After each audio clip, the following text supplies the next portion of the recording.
Boa noite, irmãos. Nós queremos convidar os irmãos para a leitura da Palavra de Deus, que se encontra no Evangelho de Jesus, segundo o evangelista Mateus, capítulo 14. Capítulo 14, verso 22. Evangelho de Jesus, segundo o evangelista Mateus, capítulo 14, verso 22. Diz assim: logo a seguir, compeliu Jesus aos discípulos a embarcar e passar adiante dele, para o outro lado, enquanto ele despedia as multidões. E despedidas as multidões, subiu ao monte, a fim de orar sozinho. Em caindo a tarde, lá estava ele só. Entretanto, o barco já estava longe, a muitos estádios da terra, açoitado pelas ondas, porque o vento era contrário. Na quarta vigília da noite, foi Jesus ter com eles, andando por sobre o mar. E os discípulos, ao verem andando sobre as águas, ficaram aterrados e exclamaram: é um fantasma! E tomados de medo, gritaram.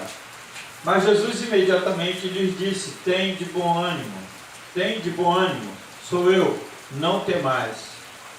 Respondeu-lhe Pedro, disse: se és tu, Senhor, manda-me ir ter contigo por sobre as águas. E ele disse: vem. E Pedro, descendo do barco, andou por sobre as águas e foi ter com Jesus. Reparando, porém, na força do vento, teve medo, e começando a submergir, gritou: salva-me, Senhor. E prontamente Jesus, estendendo a mão, tomou-o e lhe disse: homem de pequena fé, por que duvidaste? Subindo ambos para o barco, cessou o vento, e os que estavam no barco o adoraram, dizendo: verdadeiramente és Filho de Deus. Amém. Que Deus abençoe com a sua palavra livre.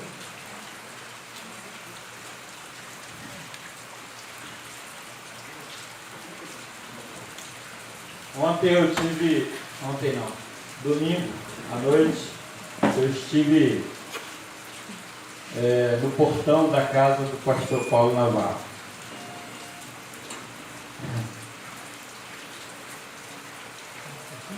A minha esposa quase me matou, né? Quase me matou. E eu estive lá porque o pastor havia me chamado para ir lá. Havia uma necessidade dele que ele gostaria de cumprir. E ele me chamou para ir lá para poder cumprir. Eu acredito muito, irmãos, que o pastor está passando um momento de fragilidade na vida dele. Por causa da enfermidade, né? Por causa da enfermidade que se abateu sobre ele, sobre a sua esposa.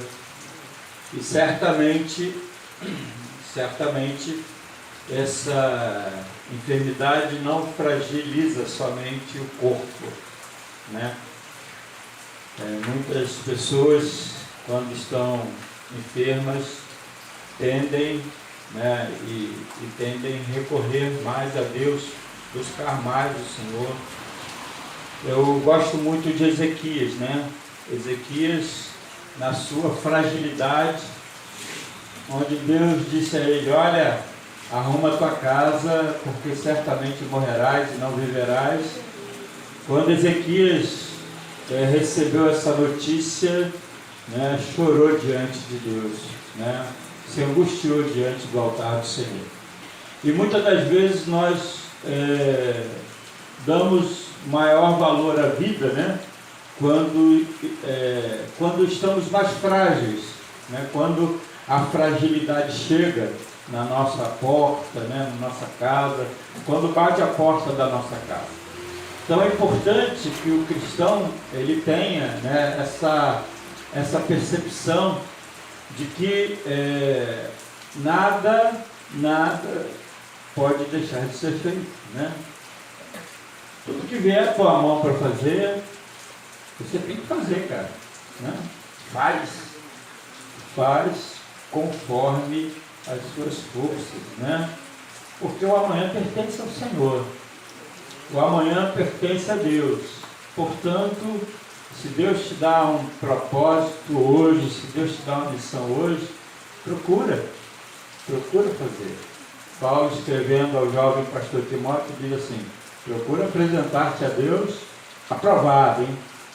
Como obreiro que não tem que se vergonhar, não deixou de fazer nada, Então é importante para nós, né?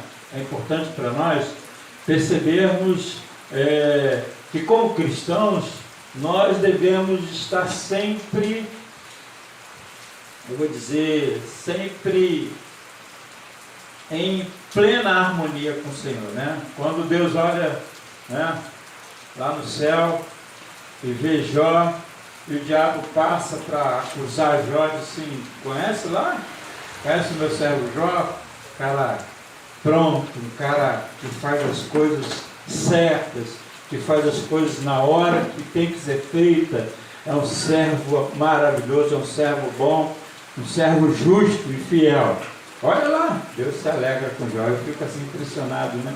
Porque o texto diz que Deus tem orgulho do seu servo. Deus se orgulha de Jó. Deus tem orgulho daquele que está fazendo a sua obra reto, de maneira completa, de maneira plena. Deus se orgulha daqueles que servem a Ele com alegria, né? Com vontade. Eu olho para Davi, né? E o texto sagrado diz assim: olha, é homem segundo o coração de Deus. Nunca fez nada sem que antes não buscasse estar diante da vontade de Deus, que não buscasse antes estar diante do altar do Senhor. É um homem que teve os seus problemas, os seus erros, mas era um homem que buscava a vontade de Deus para a sua vida, era um homem que buscava o querer de Deus para a sua vida. E hoje, irmãos, nós certamente estamos aqui porque uma das coisas mais importantes, né, como cristão, é que a gente esteja no centro da vontade de Deus, né? Eu acho que como servos do Senhor, como igreja de Cristo aqui na terra, nós precisamos estar no centro da vontade do Senhor. Nós devemos buscar que a nossa vida tenha a centralidade de Cristo, né? Que o nosso alvo seja a glória de Deus, que Deus seja glorificado. O texto que nós acabamos de ler, né? Mateus, quando escreve, você e eu já sabemos, né? Se não sabe, já vai ouvir de novo do pastor, né? Se não sabe, vai ouvir de novo. Mateus, quando escreve, ele quer apresentar Jesus, né, para os judeus como aquele rei que Deus havia prometido lá no Antigo Testamento.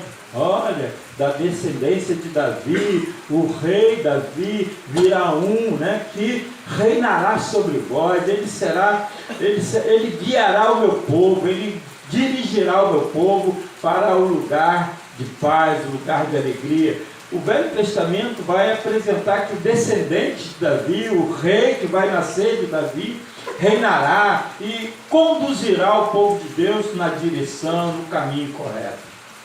E Mateus quer apresentar Jesus. Ele quer apresentar Jesus não somente como aquele do Antigo Testamento, mas como rei, ou seja, aquele que governa, aquele que dirige a nossa vida.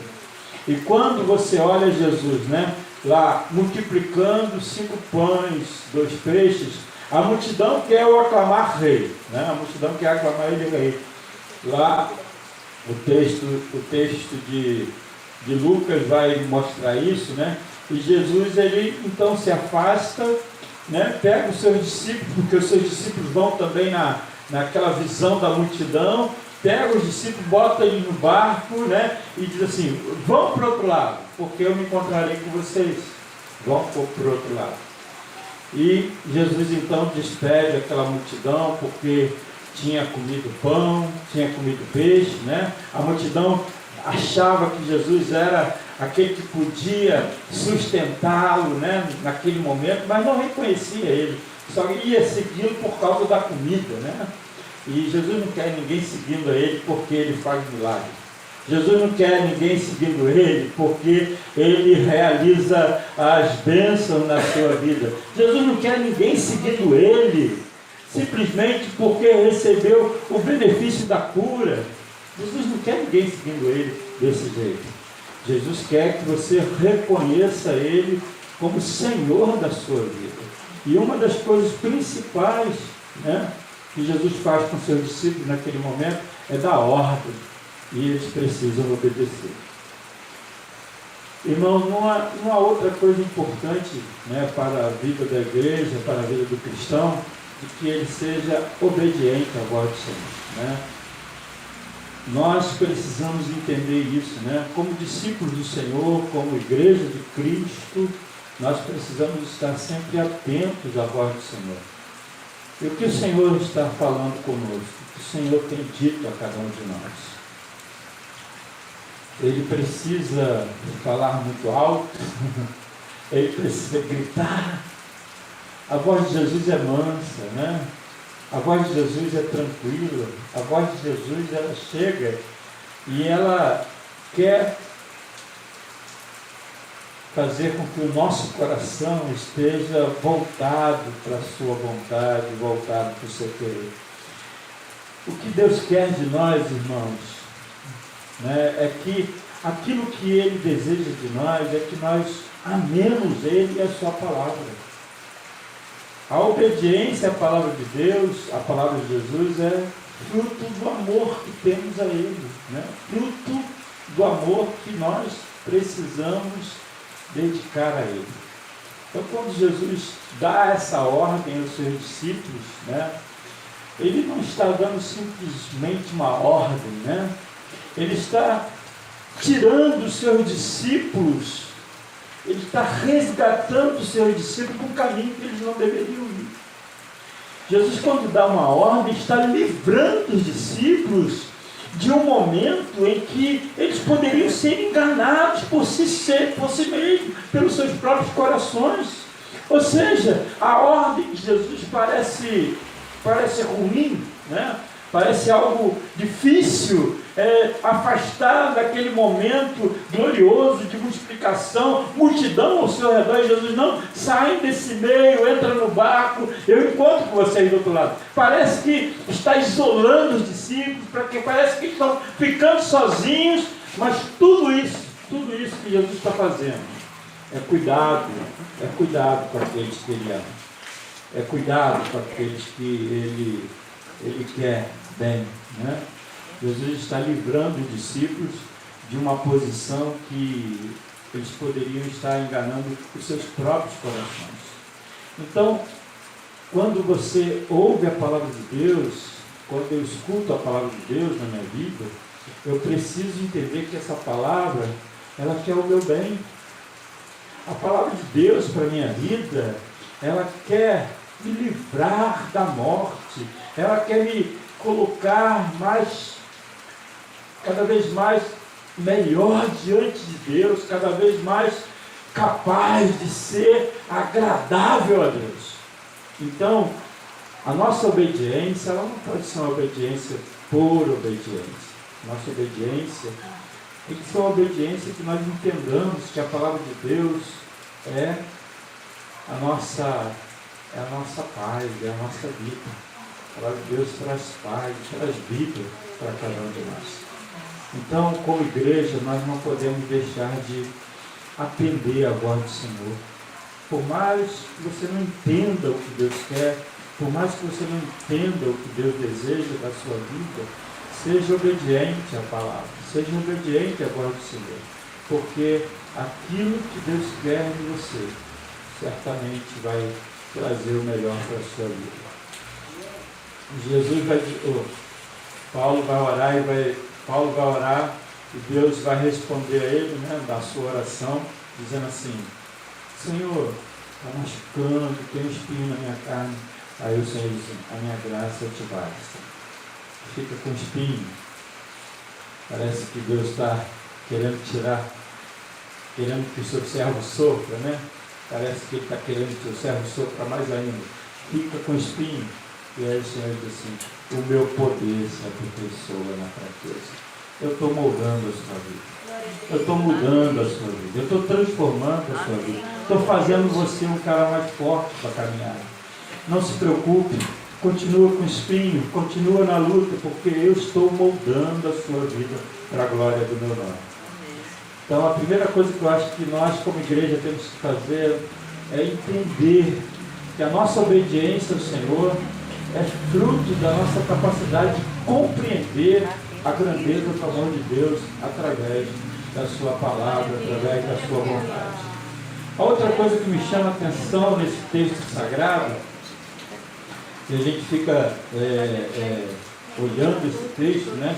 Porque os discípulos vão para o mar, Jesus vai orar, e quando chega a um certo momento, Jesus vai ao encontro dos seus discípulos, andando por sobre as águas. Eu fiquei me perguntando assim, olha, podia esperar no outro lado, né? Dar uma volta, pegava uma carruagem, ia para o outro lado, não sei, Jesus foi pelo mar, quem nem saber, né? Eu só andava por sobre o mar. E quando chega, os discípulos têm uma visão diferente do Senhor, deturpada, né? A visão dos discípulos é deturpada. Eles olham para Jesus e pensam que é um fantasma. E aí começam a expor os seus medos, né? A mostrar os seus medos. Então aquilo apavora os discípulos. Eles começam a sentir medo, começam a apavorar, mas Jesus de imediato diz: sou eu, não temos, sou eu. Jesus imediatamente não permite que o medo tome conta dos discípulos. Eles já começam a perceber que a voz é a voz de Jesus. E aí Pedro diz assim: Senhor, se é tu, manda eu ter contigo. Pedro queria partilhar do milagre, né? Pedro queria partilhar da coisa sobrenatural, né? Pedro queria partilhar do sobrenatural. Jesus andando por sobre as águas, falou com ele viu Jesus andando por sobre as águas. Ah, Senhor, manda eu ter contigo que eu quero partilhar do sobrenatural, né? Às vezes nós somos assim, né? O medo passa, e aí a gente vê o poder de Deus e a gente começa então a buscar mais, né? Mais do Senhor. E isso me chama a atenção, irmãos, porque uma das coisas que o Senhor quer, né? Uma das coisas que marca a vida do cristão é a sua fé. É a sua fé. Né? Não é só a obediência. Uma das coisas que marca a vida do servo do Senhor é o grau de confiança que ele tem em Deus. O grau de confiança que ele tem em Deus. E aí, né? E aí eu cheguei na casa do pastor Paulo Navarro, né? Ele pegou o álcool no portão lá, né? Passou álcool e tudo, né? E aí cheguei perto dele, né? Aí ele botou a mão no meu ombro, aí eu falei: tá tudo bem, pastor? Ele: tá tudo bem, graças a Deus. Vai melhorar. E me chama a atenção, irmãos, porque desde quando começou essa pandemia, né, lá no início, numa das quinta-feiras lá na igreja, o Marcelo foi pregar. Marcelo estava dirigindo o trabalho, né? Pregando. E aí ele leu um salmo, eu nem me lembro mais do salmo, mas eu sei que ele leu um salmo. Ele leu um salmo e aquilo ficou no meu coração. 46, eu acho que é. Acho, 46? Não, eu sei que ele leu e o versículo que ficou no meu coração foi esse. Ele reforçou as trancas da tua porta. Ele reforçou a tranca das tuas portas. E isso, irmãos, desde aquele dia não saiu do meu coração. Não saiu do meu coração. Desde aquele dia, né, que estava começando a pandemia, aquilo falou comigo. E a partir daquele dia, não tinha mais medo. Nunca tive medo. Sabe por quê, irmãos? Porque você acaba não só ouvindo Deus, mas você passa a confiar no Senhor. Você passa a entender que o Deus que fala é fiel em cumprir a sua promessa. Então não tem como o medo não passar. O medo passa. O medo vai embora. Quando você recebe a palavra do Senhor na sua vida, para você, aquilo que você vai viver a partir daí é o que Deus espera de você, que você confie plenamente nele, porque ele vai cumprir a parte dele. Ele vai cumprir a parte que ele já determinou para a sua vida. Então, irmãos, essa é uma das marcas da Igreja de Cristo, né? Eu ouço aquilo que Deus fala, mas eu preciso confiar nos resultados dessa palavra no meu coração. Eu não posso simplesmente permitir que a palavra entre e saia. Eu preciso guardá-la. Ela precisa estar comigo todos os dias. Se Deus falou comigo, aquela palavra precisa estar remoendo no meu coração, ela precisa estar indo e voltando em mim. Então, todos esses dias, essa palavra não me larga. Ela não me deixa, porque o Senhor falou comigo. E por isso, eu acabo tendo a alegria de enfrentar os meus medos, enfrentar os desafios que o Senhor permite que aconteça na caminhada. Então, se Deus fala contigo, querido, se Deus falou no seu coração, você precisa guardar essa palavra. Você precisa vivê-la todos os dias, até que chegue o cumprimento fiel dela. Eu aguardo o cumprimento completo dessa palavra na minha vida. E eu espero que você entenda isso. A importância da sua fé.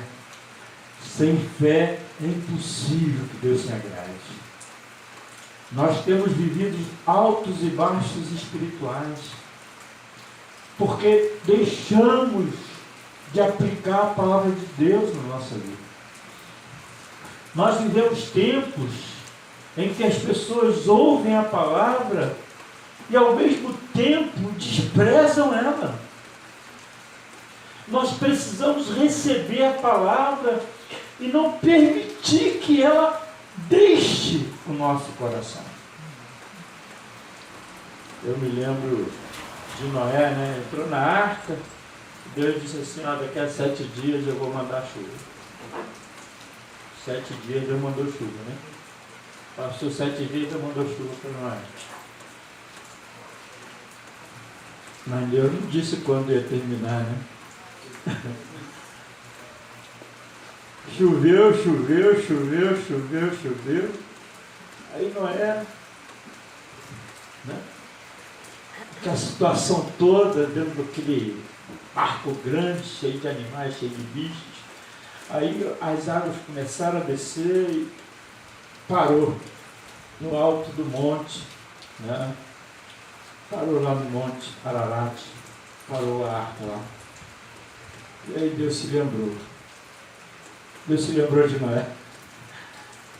Deus estava irado com aquela gente. Deus estava irado com o homem. Deus estava irado com aquilo que tinha criado. E a sua ira se manifestou através das águas. A ira de Deus se manifesta. E Noé estava lá. Em meio a água para cá, em meio a água para lá, água para cá, cai água, e Noé está lá. E a ira de Deus se manifesta. E Noé está lá. aí Deus lembrou. Deus se lembrou de Noé. Vem, água.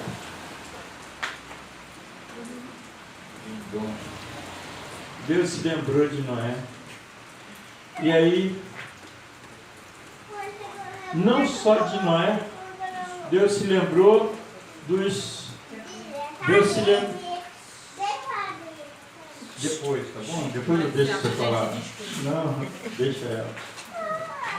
Deus se lembrou de Noé e Deus se lembrou dos animais que estavam lá na arca, né? Deus se lembrou dos animais. E aí Deus começa a fechar os rios subterrâneos, as comportas dos rios fecham, a água para de chover, e a água começa a descer.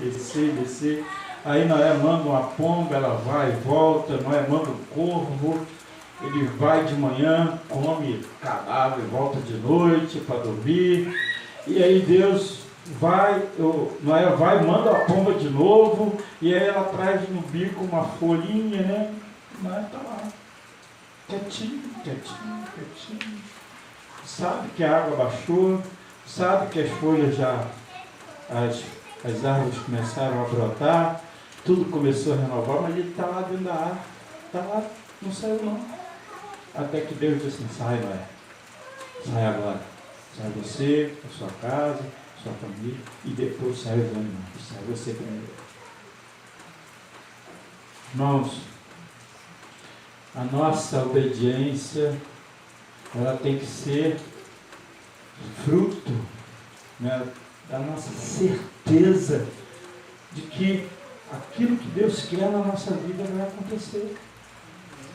Noé saiu daquele lugar e ofereceu um holocausto ao Senhor. Derramou sangue, queimou completamente os animais. E Deus sentiu aquele cheirinho de churrasco, né? Você gosta? Ele sentiu aquele cheirinho. Ele assim: aí eu vou abençoar vocês. Nunca mais vou jogar água desse jeito. Porque Deus se alegrou com ela. Deus se alegrou com a sua obediência. Deus se alegrou com a sua fé. Deus se alegrou com a sua paciência em esperar as confirmações do Senhor na sua vida. Aqui está, irmãos. Às vezes a gente tem fé, anda por sobre as águas, né? Mas a gente cisma de olhar para o lado. E o Senhor vai reclamar conosco: cadê a fé? Cadê a fé? Cadê a fé que eu requero de você? Eu quero que você confie em mim. Eu quero que você não olhe para o lado, você olhe para mim. Você olhe para mim, não olhe para o lado, olhe para mim, olhe para o Senhor. E o Senhor vai te abençoar. E aí, naquele instante, né, os discípulos todos adoraram a Cristo, adoraram a Ele. Ele é o Rei, né? Ele é o Rei, Ele é merecedor de toda adoração, de toda glória. Ele é merecedor de toda glória. Então, se você obedece, se você escuta o Senhor, se você confia no Senhor, você vai ter a oportunidade de glorificar o nome do Senhor na sua vida. Porque só glorifica a Deus quem obedece, só glorifica a Deus quem confia nele. Glorificar a Deus, glorificar a Jesus, como aqui, né? É um aprendizado. Ele é Senhor de tudo e Senhor de todas as coisas, e é o Senhor da nossa vida. Pedro, nós estamos aqui, Pedro, nessa noite chuvosa, né? Pensei que nem ia vir muita gente, mas veio, né? Para ouvir a palavra. E nós estamos aqui, Pedro, porque nós sabemos que nós somos do Senhor e que nós pertencemos ao Senhor. E por pertencer a Ele, nós ouvimos a sua voz e obedecemos a sua voz. Nós estamos aqui, irmãos, porque nós confiamos no Senhor. confiamos nas suas promessas, confiamos no seu cuidado, confiamos no seu poder sobre a nossa vida. Mas nós estamos aqui porque queremos glorificar o nome do Senhor, porque a Ele toda a glória, toda a honra, todo o louvor e toda a adoração. Então que Deus nos abençoe, em nome de Jesus. Amém?